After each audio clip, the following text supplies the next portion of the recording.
Once again, Mutual Don Lee brings you the thrilling adventures of the Shadow, the hard and relentless fight of one man against the forces of evil.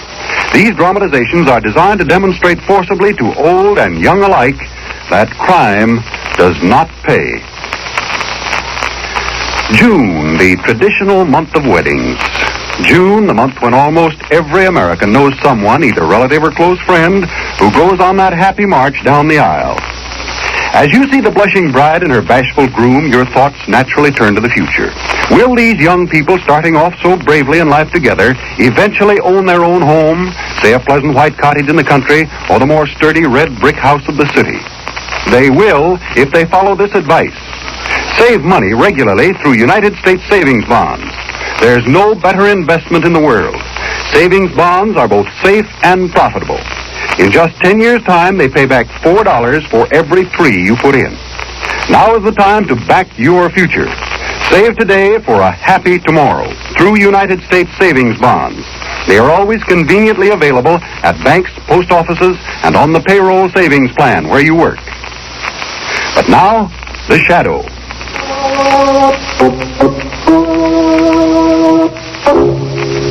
Today, by popular request, Blue Coal again brings you one of the most outstanding shadow dramatizations of all time. The exciting story called Death in a Minor Key. The Shadow, who aids the forces of law and order, is in reality Lamont Cranston, wealthy young man about town. Years ago in the Orient, Cranston learned a strange and mysterious secret. The hypnotic power to cloud men's minds so they cannot see him. Cranston's friend and companion, the lovely Margot Lane, is the only person who knows to whom the voice of the invisible shadow belongs. Today's drama, Death in a Minor Key.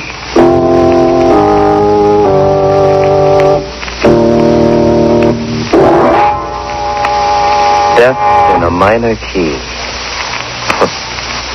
You know, to me, that expression brings back the memory of a series of weird, eerie musical notes in a minor key that had a tragic bearing on my life. It's funny, isn't it, how all of us recall a certain sound that we associate in our minds with a strange, indeterminate feeling of uneasiness or fear. Like the cry of a coyote as it's silhouetted against the night sky. Or the wild shriek of a siren as an ambulance catapults through the city's darkened streets. And then there's even the sound of a distant train whistle punctuating the evening stillness, bringing with it that lost, empty sensation of being all alone in a strange, lonesome world around you. That's odd, I just happened to think. All of those sounds that I described are night sounds. I guess that does have significance, too. Because the night is a time for fear. And it was at night, too, that those notes in a minor key were heard. Faintly at first. Ever so faintly. Played on a strange instrument. Then as they came closer, you heard uneven, heavy-footed steps. The sounds are louder now. The footsteps nearer. Nearer, nearer, nearer, nearer.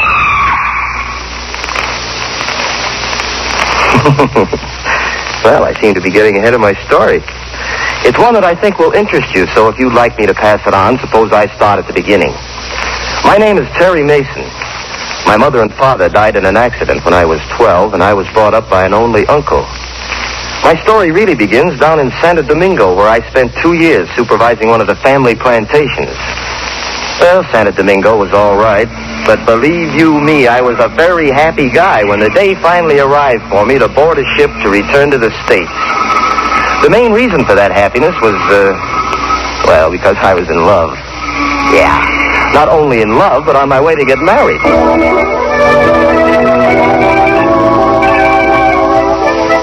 The girl was Barbara Norton, so you can imagine how anxious I was for that boat to get to New York and get there fast.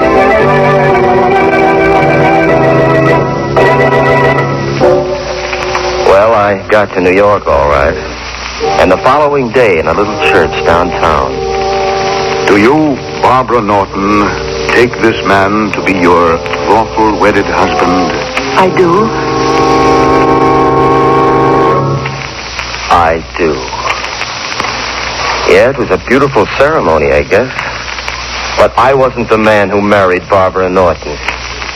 What happened? Well, there were probably a dozen reasons. So let's just say that 2 years was too long for her to wait. Well, a thing like that's pretty tough to take. All my hopes and dreams of a future were wrapped up in Barbara. Then all of a sudden, boom, there's nothing. After she was gone, there was only one thing to do. Try to forget. To lose myself in bright lights, music, and the gay whirl of the city's night spots. When one place would close, I'd dig up another. My favorite hangout was the Sky Room. Of course, I know I shouldn't have gone there because everyone knew me. But I just liked the idea of kicking it around 40 stories above the ground. I never took a table, just sat at the bar and listened hazily to the jumble of conversation around me. Care to dance, Margot? Not yet, Lamont. I'm having too much fun just watching. Darling. You see that young man sitting at the bar? You know, he's been staring at you for the past 10 minutes. Hey, wait a minute. I believe I know him. Of course, that's young Terry Mason. For heaven's sake, I haven't seen him in years. Well, if he's a friend, ask him over. You mind? No, I wish you would. Terry? Hey, Terry. Yeah? Oh, Lamont. Come on over. If he can make it. Oops, he almost landed on that table. Hello, Terry. I'm glad to see you. How are you, Lamont? Well, fine, thank you. This is Miss Lane, Terry. How do you do? How are you, Sit Terry? down. All right. Now, tell me, where have you been all these years? No, Santa Domingo plantation stuff. 2 years of it. Finally got fed up and came back, huh? Are you kidding? Why, what do you mean? You know why I came back. I'm afraid I don't. Hey, you see, Miss Lane, that's Cranston, always the gentleman. Well, I'll tell you, my friend, I came back to get married. But you want to know what happened? I was jilted. Oh, that's a shame. There was I, waiting at the church. Oh, come on, let's have a drink. Who was the girl? Barbara Norton. Barbara Norton? Yes, I know her. Nice kid. Good to her parents. Woman of her word, too. Yeah, woman of her word. Well, just what happened, Terry? I was away too long. That's the story they give me. I was away too long. But that isn't the real story, not by a long shot. What do you mean, Terry? They're all working together on this thing. They're working against me. Who's working together? My uncle, Barbara, and her father, Dr. Norton. I don't understand. My uncle controls my inheritance, Lamont. Today I learned that he and Dr. Norton were planning to confine me in the doctor's private sanitarium. What do you think of that? Well, now, maybe they're doing it for your own good. Oh, sure. Just like Barbara married somebody else for my own good. Oh, no. No, sir. They're all working together. They want that inheritance. And if they get me to that sanitarium, they know they'll have it. Where is this place, Terry? It's up the Hudson. Used to be our family home. Terry, I think you're putting too much stress on this whole thing. Lamont, you've got to believe me. If they confine me in that place, I'll never come out alive.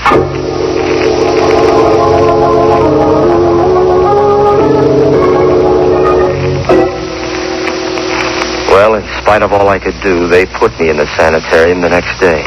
It's for your own good, Terry, they kept telling me. Oh, yes. What they really meant was that it was for their own good. Well, I kept my eyes and ears open, waiting for something to happen. And then, that very first night in the hall of the sanitarium, a sound was heard. Faintly at first. Ever so faintly. And footsteps. Nearer. Nearer. Nearer. Nearer. Nearer. I rushed to the phone quickly. I knew that I had to call Lamont Cranston at once. He was the only one that I could turn to. The only...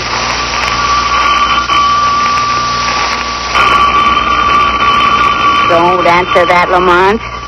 I know it'll be someone who'll give you an excuse for not taking me to the lecture. That, Margaret, would be the neatest trick of the week. No such luck. I'd better answer. Oh. Hello. Yes. Oh. Yes, Terry. How are you? Where are you? Sanitarium. Murder? You sure? I see. Yes, I know where the place is. All right, Terry, I'll be right up. What's the trouble? It was Terry Mason. Someone's just been murdered at the sanitarium. Ooh. Come along, darling. We'll go up there at once.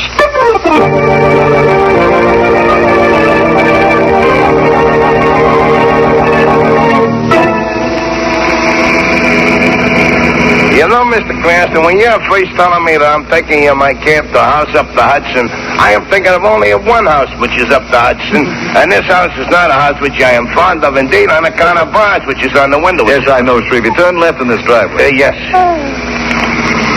Oh, Lamont, is that the sanitarium up there on the hill? Yes, darling. Gee, it's a grim-looking place, isn't it? Old stone walls, high turrets. Almost looks like a prison. The house to which I'm referring is a prison also, although it ain't the same house in it. You'd better stop here, Shrevey. Yes. Why, aren't you going right up the door? No, Terry will meet us at the cellar door. He doesn't want anyone to know we're coming. Do you really think that a murder's been committed here, darling? I don't know, Margot. The whole thing may be a wild goose chase. Young Terry's in a highly nervous condition, but I do think it's worth an investigation. You wait here, Shrevey. And I'm keeping beside me my jackhammer just in case. Come on, Not a darling. bad idea. Look. The whole place is shrouded in darkness. Well, it's quite late, you know. Yeah, but you'd think that... Come on. What's that? What? What are you talking about? Look. That cloaked figure disappearing into the shadows of the building. Yes. See it? Yes, I see him, Margot. That looks very much like Terry's uncle. Oh, then you know him, then. Yes. Both he and Dr. Norton are old friends of mine. He's gone now. I wonder what he's doing here. This must be the cellar door Terry mentioned. He should be right inside.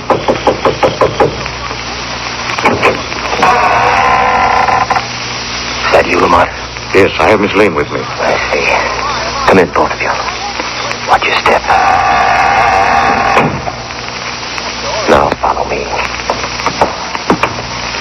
Terry, what is all this? You've got to be quiet, please. The murderer is still in the house. Perhaps even at this very minute he's listening to our conversation. What murder? Who are you talking about? We'll stop here. Now, do you see that door? Yes. That leads to the operating room. In that room is the body of the woman who's been murdered. How do you know? They took her there a few minutes ago. Who are they? My uncle and Dr. Norton. Then that was Terry's uncle we saw. Yes.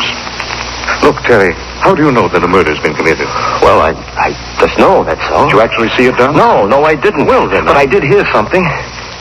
Weird music in a minor key, accompanied by the uneven thump of a cripple walking.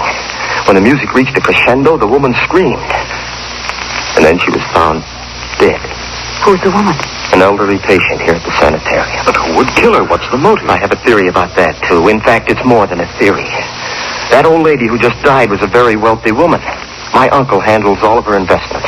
In fact, every one of them in this sanitarium is a person of wealth. And all of them are friends of my uncle and Dr. Norton. Not accusing them of murder, Terry. Why not? Why'd they got me here? To get me out of the way, that's why. I'm just one of the hand-picked victims. But they're not getting me, do you hear me? No. That's why I called you to help me. Take it easy. Margot, take Terry upstairs to his room. See that he takes something to make him sleep. No, I want to know. I want to know what that music was that I heard. Please, Terry. If you want me to help, you must go along with Margot. I want to investigate a few things here by myself. All right. This way, Miss Lane. Up these stairs. Just a minute. Come on, what are you going to do? I'm going to pay a visit to that operating room, Margot. As the shadow.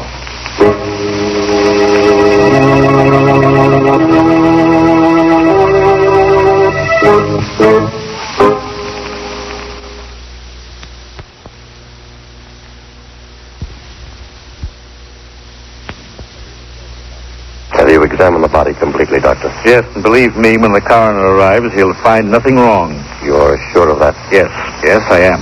Doctor, what can we do about Terry? Frankly, I don't know. The boy must be taken care of.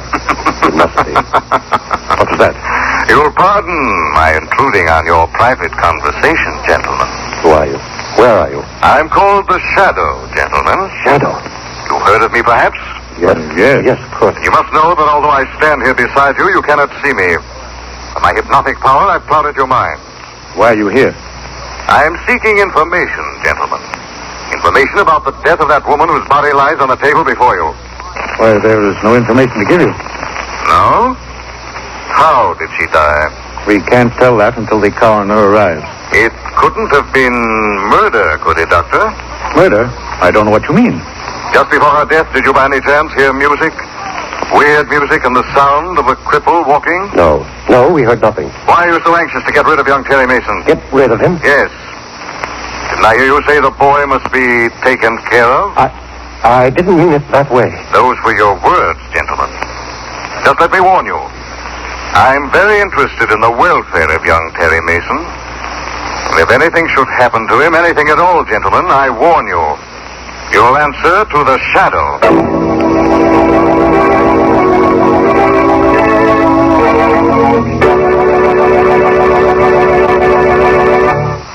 For many businessmen, few things in life add up to more pleasure than a good old fishing trip. There's that indescribable thrill you get when your wily game rises to the lure and strikes. There's the thrill of hauling him in. And later around the campfire as you fry the day's catch, there's the fun of telling your pals how the big one got away. Yes, fishing's a grand sport, and chances are you'll want to do more and more of it as the years roll on. Of course, more fishing means you'll need more leisure time, and more leisure time calls for money. The best way in the world to guarantee yourself money for any reason in the future is to save now through United States savings bonds. What a swell investment they are. It only takes 10 years for each $3 you invest to grow into 4. Try and match that. Besides, United States savings bonds make it so easy to save.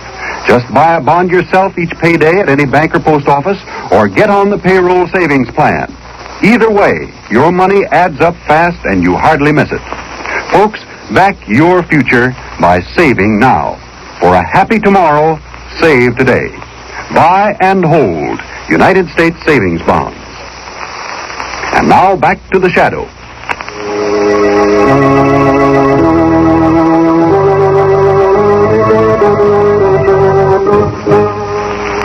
Ready to leave, Shrevey. Hop in, darling. Oh, thanks.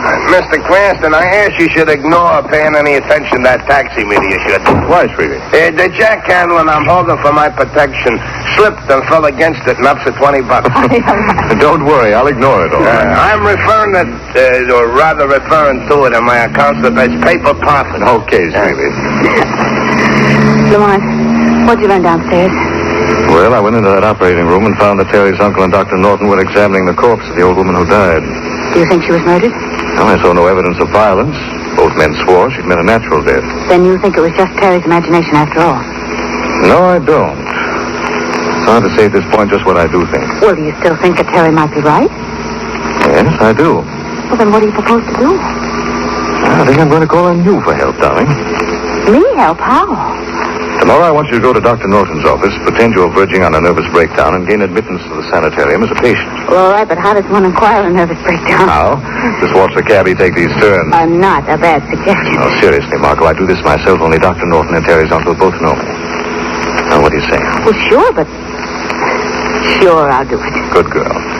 You must see the doctor first thing tomorrow and gain admittance to the sanitarium no later than tomorrow night.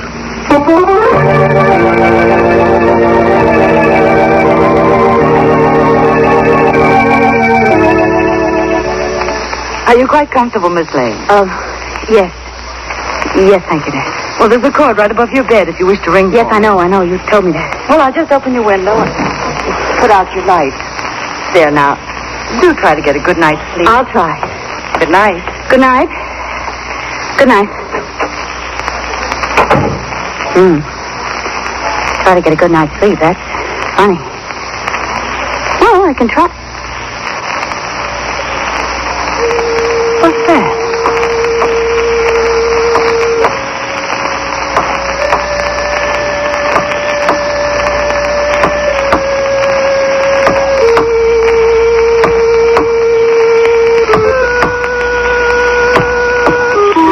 There's that light. There. Doesn't work. The lights have been cut off. Somebody's coming in the door. Who is that? Why don't you answer me? Now, don't come any closer because I'm... Quiet, Miss Lane. It's I, Terry. Oh, you frightened me. Sorry, but you must come with me to the cellar at once. The killer's loose again.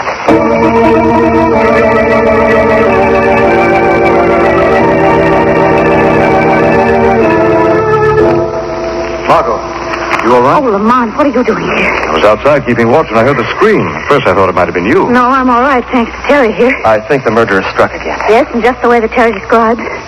The weird music, the footsteps, and then the scream. Who was it this time? I don't know. But there was one unusual thing that Miss Lane didn't mention. The footsteps seemed to be coming down a staircase. And yet, there are no stairs in that wing of the house. Yes, I noticed that, too. Anything else? Yes, there is. About 25 minutes ago, I heard the house phone ring. I listened in on the extension in my room, and I heard my uncle tell Dr. Norton that he'd be over here shortly. Yes, I saw his car drive in.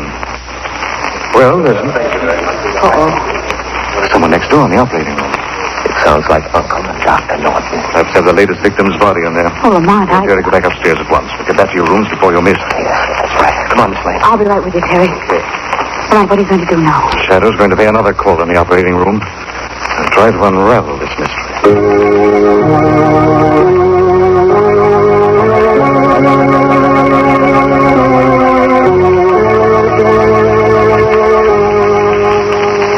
Now, see here, old man, I do think this thing has gone too far. Doctor, you promised me that we'd see this through together. I know, but the second death is too much. I should say that's understatement, Dr. Norton. Shadow again. Yes, gentlemen. This time I shan't be as lenient with you. The body on that table should be examined by me, not you, Doctor. You fooled the police with your first murder. You do the same with this second one. Are you accusing us of killing? I am. Hello, what's this? So, step over here, gentlemen. That's it. Now, examine that mark behind the patient's left ear. Look, Doctor.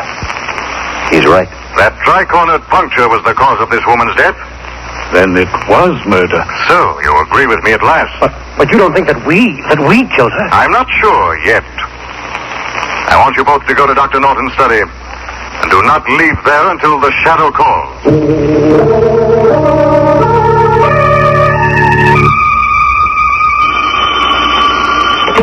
Hello? Are you alone, Margot? Yes, Lamont. I'm coming right up to your room. The murderer's about to strike again. Oh, no. Yes, darling. I have reason to believe that you've been selected as his next victim.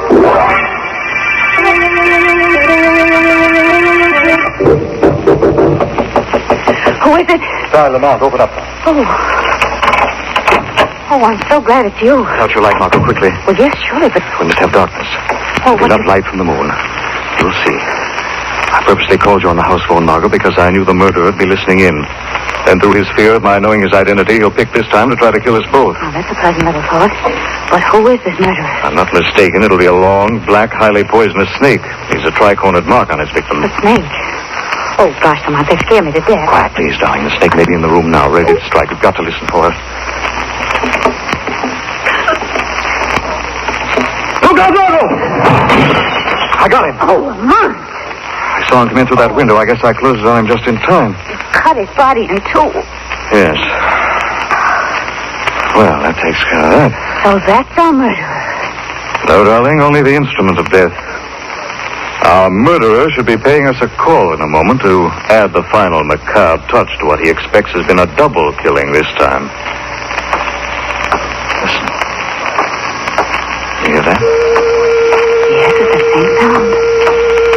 We'll stand over here for the wall. It sounds again as if he were descending a flight of stairs. And yet there are no stairs. No, shh, don't speak. Let's watch that panel on the wall. See? Slowly opening. All right, Oh, you got him! Lamont, you got him! Yes, he'll play a different tune this time. Put on the light, Margot. Right. Well, there's our murderer. Oh. Oh, that face. Those long fangs and those popping eyes. It doesn't look human. It isn't human, Margot. That's a mask. It's worn to hide his true identity. Now take it off. There. Oh, Lamont, it's...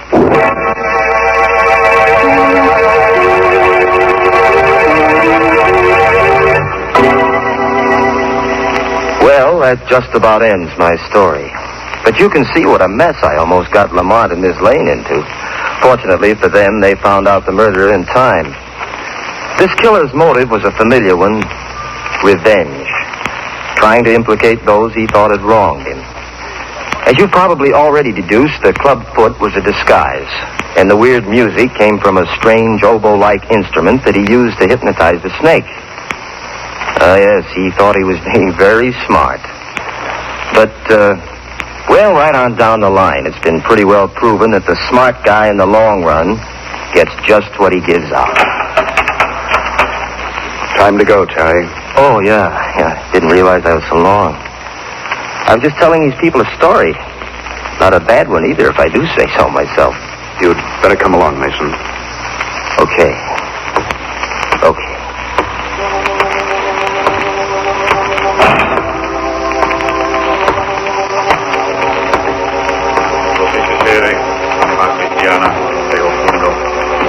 Dei patris omnipotentis, qui te creavit, hodie sit in pace, locus tuus habitatio quae.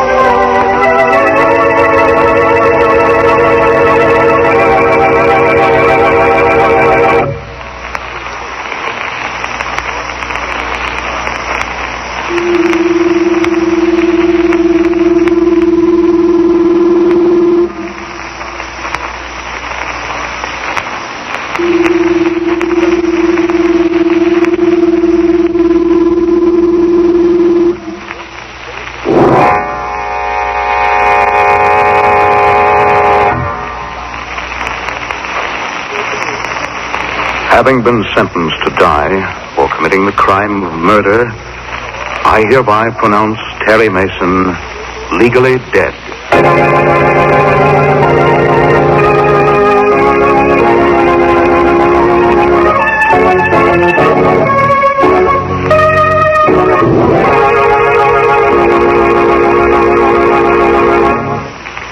Rome wasn't built in a day, as the saying goes, and neither is the wherewithal it takes to make your dreams about the future come true. That little farm on the edge of town, that really long vacation trip you've been promising yourself. If you're air-minded, one of those nifty little private planes that'll be coming along in a few years. Those and lots of other things don't just happen. You have to plan for them. Save up the money it takes to make them come true. It's a swell break, therefore, that you can go right on buying United States savings bonds. Government guaranteed and good interest rate. Make United States savings bonds your best bet to back your future. Actually, for each $3 you invest, you get back 4 in just 10 years' time. Use the payroll savings plan or buy savings bonds yourself regularly at any bank or post office. Save today for a happy tomorrow by regularly buying and keeping United States savings bonds. And now the shadow again.